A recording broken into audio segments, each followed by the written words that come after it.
Hello guys, nice to be here. We are from Germany. Hello Europe. Hello ladies and gentlemen. My name is Clara and I feel very pleasant to represent the Vienna Business School from Vienna in Austria. Tere daamid ja härrad. What means hello, ladies and gentlemen. We came from Estonia. In the name of all the 24 Hungarian students who are here today, we are really thankful for being here and also very proud, and we are wishing all of you a very nice day. Poland is not without problems of its own. As you may have heard, very recently, tens of thousands of people, mostly women, took to the streets in protest of harsh anti-abortion laws proposed in our parliament, and the new controversial educational reform could possibly undercut Polish development. Ich weiß, dass wir zurzeit wegen des Juni-Referendums nicht sehr I know that sometimes we are not very well loved in Europe, and I do understand that we're not terribly popular at the moment, but we do hope that we will not suffer too much from Brexit. We are those who are most affected by Brexit, and therefore we are decided not to allow Brexit to become a problem for us. The future which I see for Europe is one of hope, and I hope that we will be able to work together to make sure that we work together and we work in hope and expectation. Ihre Aufmerksamkeit.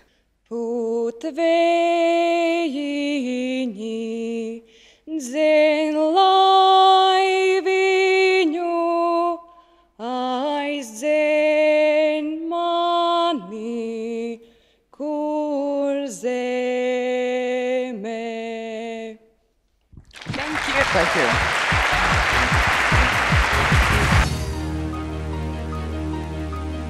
My question concerns the languages spoken in the parliament. I realize that the job of an interpreter is a hard one, but I want to know if if thoughts get lost in translation in the parliament, is that often a common problem?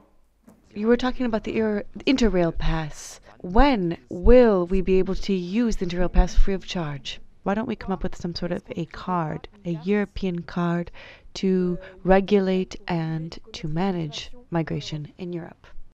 A lot of people see the European Union as overly bureaucratic and undemocratic. How is this image being tackled, and what steps are being taken for this image to be changed? Thank you. I know that what is going on in the European Union can be extremely complex because there are so many member states. I guess the question that I would like to ask, therefore, this morning is, to what extent is the European Union prepared to really factor in the interests of the member states, the specific interests of the member states, and how much do you try to aim for compromise? The EU likes to help developing countries with some money to help them grow and become better. One of those countries is North Korea. North Korea is a known dictatorship that, doesn't have the best record in its treatment of its people. How do you know that the money is going where it's supposed to go? Been a number of changes. The regulation is to roaming because of the pressure of operators. So what happens in terms of lobbying, and what effect does lobbying have on legislation here? We talked about the Paris Agreement, and I want to ask what measures were taken and when they will be implemented. I wanted to ask you, from a personal point of view, do you think that Brexit would influence countries as a role model, an example to follow, or it would be a source of motivation for them to be even more united? And I was wondering what rules are in place to help women outside of the EU, for example, in Syria. Hello, my name is Juliet and I'm from the UK. Before I begin, I would just like to say that if 16 and 17-year-olds had been given the vote in the recent referendum, Britain would still be in the EU. Moving on to my topic, I'm the spokesperson for the Environment and Renewable Energy Group. One of the most mentioned propositions was the importance of education on sustainable development, particularly for the younger generation. We therefore propose a more environmentally focused curriculum in schools, with more outdoor learning, and also campaigns in advertising and social media focused specifically on young people.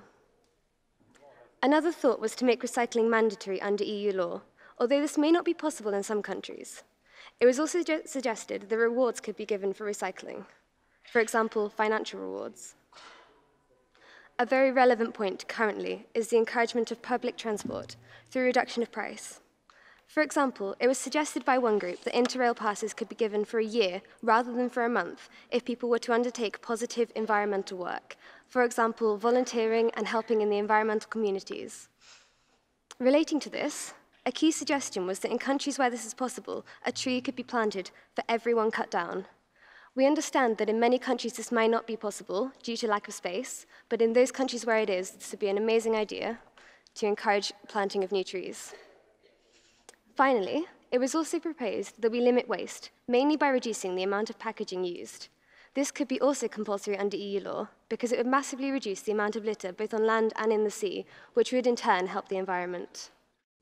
I think one of the main problems with renewable energy is that it's not sustainable enough, so it doesn't produce it is sustainable. It doesn't produce enough energy to meet the demand for the electricity around the world.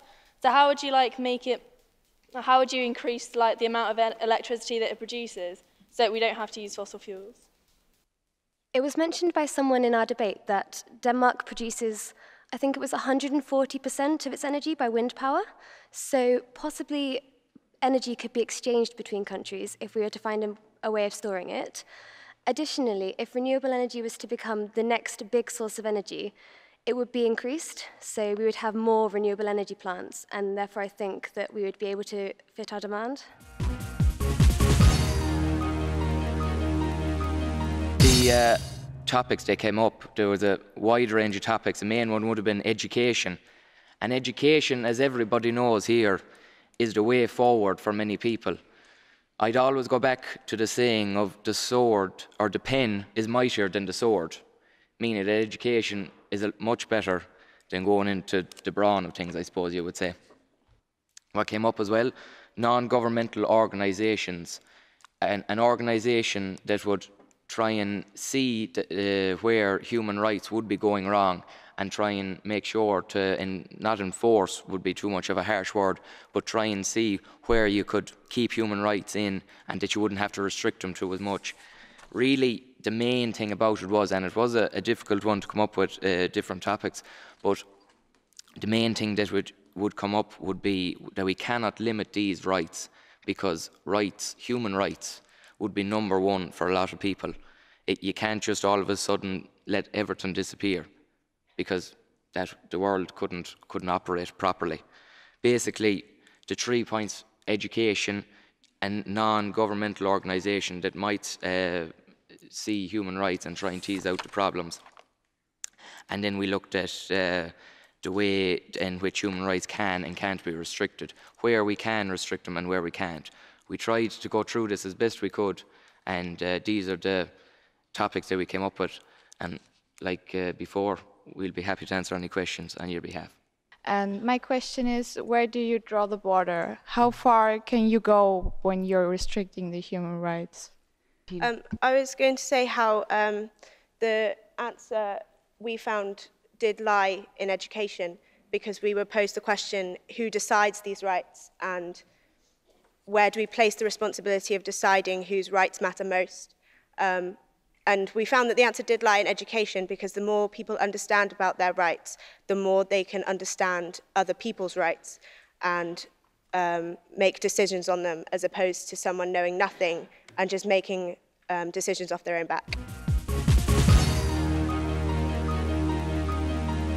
One of the huge topics that we talked about was education. The governments and the citizens need to learn how to use the country's natural resources effectively, and education can also be offered in the form of sanitation education to prevent diseases. Furthermore, it's also important that everyone in the country has access to high quality education, so every adult and every child has the right to education, because especially for women who are often oppressed, they need to have the right to a high quality education so they can go on and earn higher incomes. So yeah, it's important that we help developing countries help themselves and show solidarity to these countries, which is one of the main qualities that the European Union was founded upon.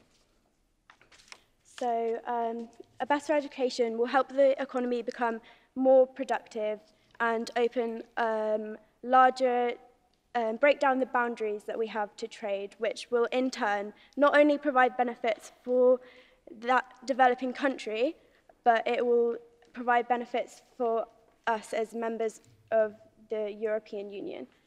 We also talked about conflict and how to deal with oppressive governments and dictatorships.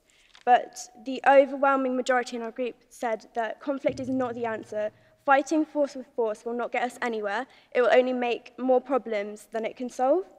So we need to employ democracy before conflict and teach students and provide education that promotes peace, not war. Our question was, what is Europe's future? And obviously it's such a large topic, as Lucas said, but we can only forecast the future. And that's why there were so many debates, different ideas about the future of Europe. But we mainly decided to discuss about spreading the EU's values and promoting them as well. So as a group, we decided that promoting the EU value was something key in ensuring harmony between the members to promote its value to the world.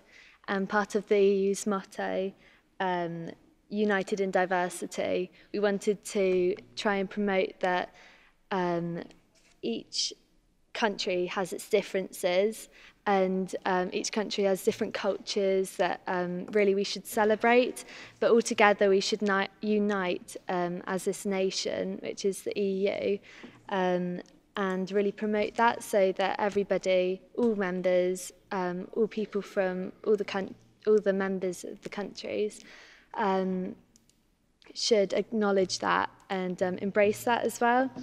And as we mentioned earlier with the InterRail pass, which could be a month's free pass for our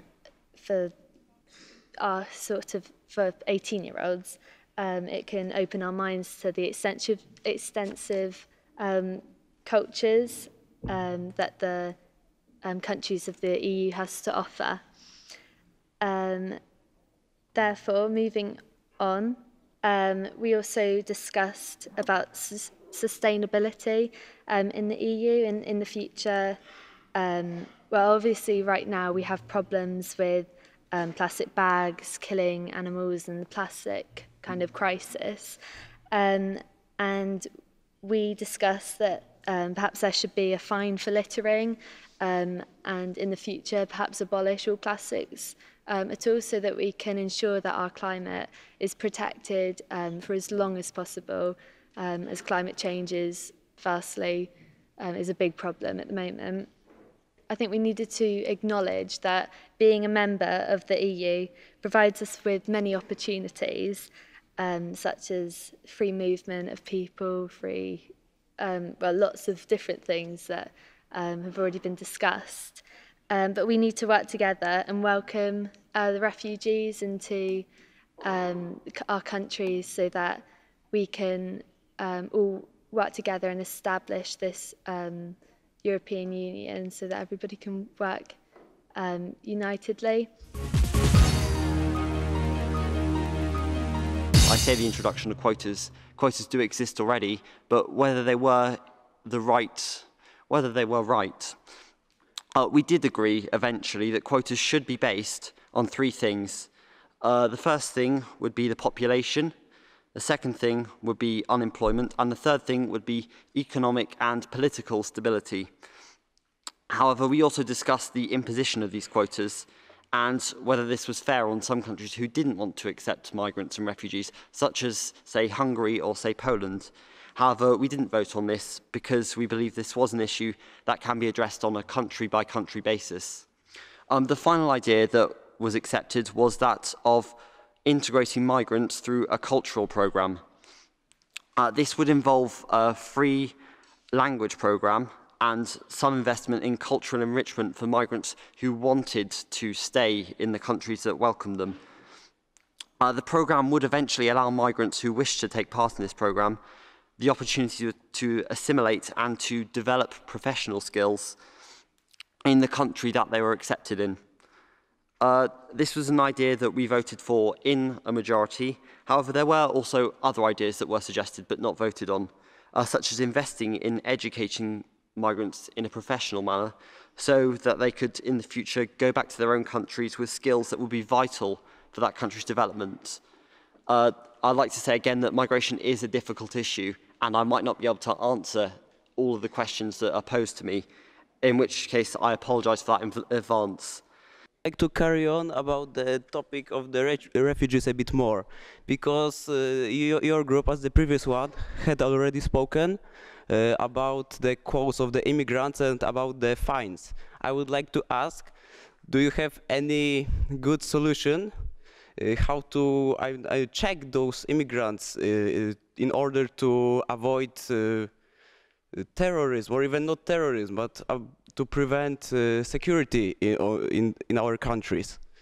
I think that security inside of Europe is also important, because when you have the Schengen zone, borders are open, and if borders inside the European Union are open, I think that borders outside should be even more restricted. So you mention vetting, say, migrants and refugees who do come through, and I think that's where some of the money towards the common fund would go, would be evaluating their cases and seeing where they'll be redistributed. However, I think it's quite difficult. I think it's quite a difficult thing to think about, is what I think, yeah, it's just I think we need to integrate them better, and I know that a lot of refugees and migrants might not want to be integrated, but I think we should try and do our duty, and it's our responsibility to sort of take on some, even if we might be unwilling. I do think as countries that are a bit more developed than the rest of the world, I think it's the right thing to do. However, yes, we do need to vet where we can, and that is quite a long and stringent process, really. The main issue and agreement on our committee was the importance of education in helping improve opportunities for young people to get jobs in the future. We agreed on the necessity to teach young people how to find a job, write CVs, and acquire skills from work experience as part of their secondary education. On our committee, we found that less than 50% of people that we asked have received some form of work experience or education surrounding the issues of how to get a job in the future. In addition, we need to tackle the issue of creating more job opportunities so that young people can, if they wish to stay within their regions where they come from, because at the moment there's a significant lack of job opportunities in some regions. We also looked at the example of Germany and their dual education system, where apprenticeships have been implemented successfully. So we proposed that these systems should be implemented within other EU member states as well. I would like to ask if, don't you think that the main problem is the lack of the connection between the education and the needs of the businesses? Because in most cases, we learn something in school, and after a time, it doesn't help us a lot when we are searching for work. Yeah, I agree with that point. I think, so what I was saying about the system in Germany, so and other countries as well, but take that as an example. So where you have the opportunity to learn like the skills for a job within school, so or like in universities, so part of your time is spent doing a practical element to it, and then with a with the sort of academic focus as well. So if your education is also focused on a job and acquiring the skills that you need, then that would solve the problem.